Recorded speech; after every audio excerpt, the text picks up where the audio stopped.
Hi, I'm Andrew Danieli, and what have you created here? I've created a representation of the board game Professor Evil and the Citadel of Time. And this is the actual board game? Yeah, what you're seeing here is the actual board that comes in the game itself. It's basically a plan view of the Professor's citadel, his mansion. And the idea of the game is for 2 to 4 players to cooperatively rescue 4 treasures that the Professor's hidden somewhere in the castle from a selection of 18 treasures before the Professor himself locks 4 treasures away to prevent them from saving them. So, and this here is the Lego representation of the board game itself. Yeah.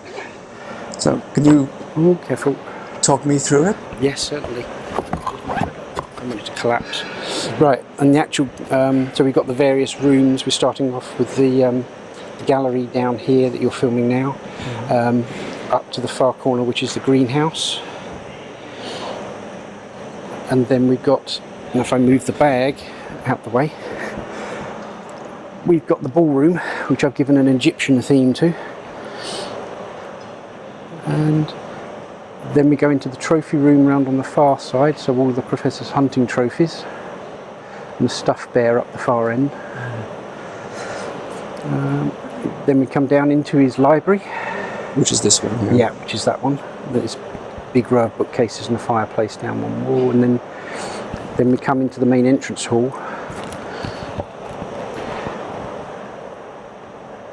And on the inner ring, then we go into, we've got his the parlour, which is in the centre, then into his study. Yeah. And then we've got the workshop. Then we come to the Professor's laboratory, which is where he's got his time machine, his time portal. So it sort of dominates the laboratory, and I've made it a 2-stage one so that he can get in and out. It's coming through either side.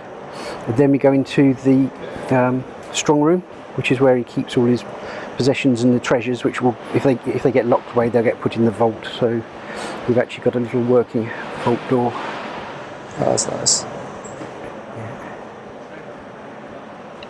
And the last room here. And then the last is the cellar, and that's the cellar. And then in the centre of the actual manor house, we've got the clock from the board, which is where the playing pieces are used to actually mark the how long before the Professor can rescue a treasure.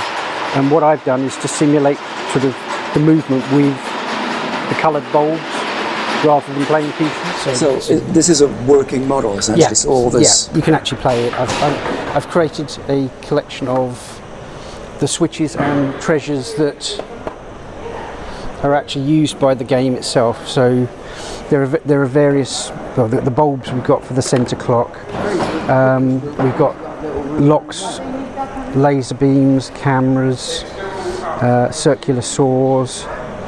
There's a data pad kicking around somewhere. So how does this work? It gets added to the game at certain points. So when the game is played, you first set up 12 switches for the 12 rooms, randomly choosing which switch goes in which room.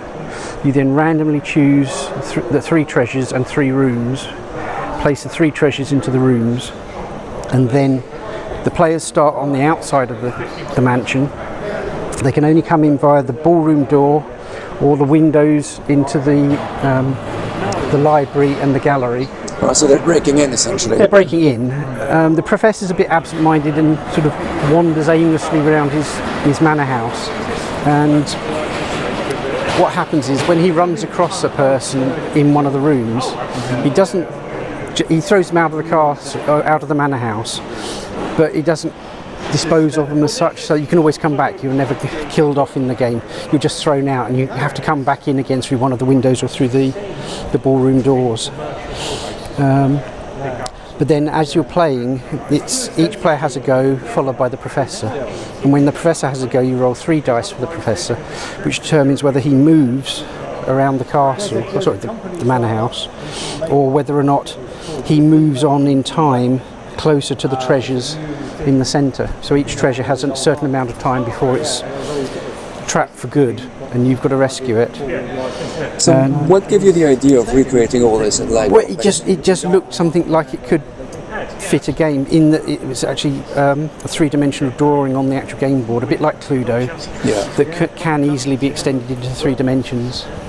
It's my second board game that I've done. I've done another one as well, which is called Ave Caesar. That's Roman chariot racing, and that's actually quite large. It's sort of 2 of these tables, so it's 2 meters by a meter. That's a big one. Yeah. So how long did it take you to build this? This was about 2 months' work of sort of evenings and weekends.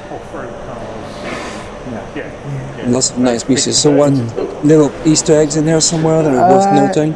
No, I've reused some stuff from one of my old Harry Potter displays. So the 3 paintings on the wall are from my Defence Against the Dark Arts classroom. So in that model I'd actually done Professor Lockhart's classroom, and so I've got his desk in the study. I've kept the desk there.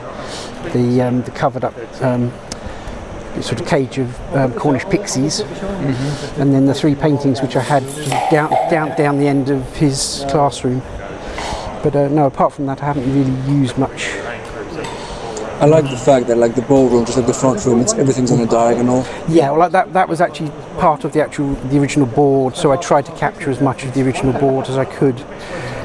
It all splits on the base plate board. It's actually 4 large base plates, and the walls split directly down the joins. So these central doors are actually on sort of tiles that hang over the top of them. Right. So it just slots together. And the clock itself, I actually made a carry case for it, so I can just lift the whole clock out in one lump. Is it a working clock? I mean, No, the hands move, but it's not motorised or anything. So I didn't mean that. Yeah, the hands move. Yeah. That's a very nice creation, quite original. Yeah. I must say, I never heard of this game before. I can see here that it's based on card games as well. Yeah, it uses cards as well as a board which you move the characters around on. One of the things it lacks, up, from my opinion, it's got the cardboard standees for your player characters and the professor. It would have really benefited from nice sort of sculpted miniatures, sort of that you could then paint up, because the actual artwork of the game is beautiful, and if they just made the sculpted minis to match, it would have been sort of a 10 out, or even an 11 out of 10 rather than just a 10 out of 10. So I see you've got some mini dolls here as opposed to miniatures. Yeah, she's just to represent one of the player characters, and one of the characters has got this sort of stole thing that she's wearing, and I actually found that was on the Professor Snape model, where he's turned into Neville's granny. I haven't actually completed all of the characters, of the 5 to choose from. They're all very steampunk looking, and I haven't been able to find minifigs that sort of match the pictures of them. So I guess that's probably the hardest thing to do, but actually the design, looking back at the original image, is very accurate, and you've done an amazing work. Yeah, thank you. So thank you very much for showing me around. That's all right. Yeah, the hardest bit was doing all the flooring diagonals, so that's why the walls are actually too thick, so I can do the colour changes between rooms, between the colours of the walls in each room, but also so I can actually slot the diagonal walls or floors under the walls. So you can hide it all, yes. As much as I can. There are still gaps, but if you look, you'll see little tiddy gaps against the edges of walls. Well, I can see some on this side quite clearly. Yeah. You just have to be looking to know that they're there. Very nice. Okay, thank you very much for this. That's all right.